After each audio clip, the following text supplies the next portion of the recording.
Hello everyone, in this video I'm gonna show you how to maintain your bushings on your sway bar and how to avoid this type of failure. So I have a new kit here to rebuild the current ones, and these are the 034 brackets for the sway bar that I have installed. So to avoid this type of failure on the bushings, and this occurred after probably like 6 months with 2 track days and probably like 6k miles, you actually have to grease the bushings every maybe 5,000 miles. They recommend every like oil change.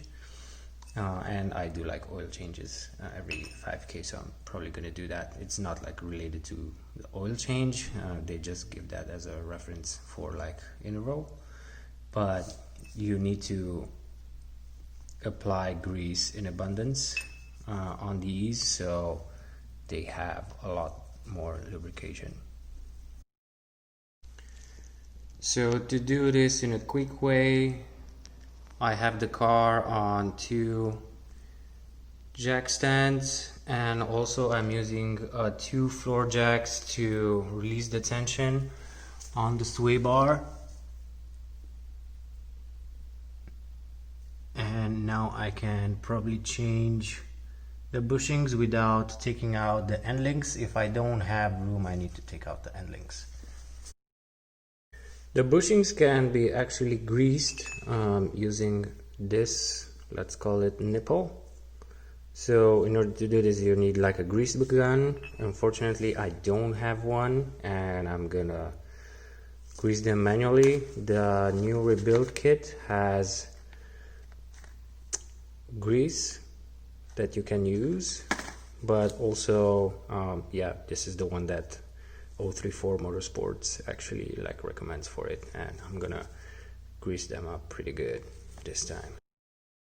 The way you would use a grease gun on these is that you attach the grease gun here, and then this would push the grease inside the bushing right here, and the bushing has an opening inside in the middle here, and that will like grease the bushing inside and the sway bar.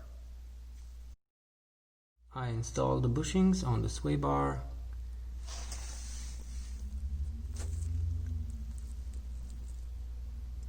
I'm gonna clean the excess, and then I'm gonna grease the exterior of the bushing and also the interior of the bracket and install them. And that's pretty much it. See you guys in the next one.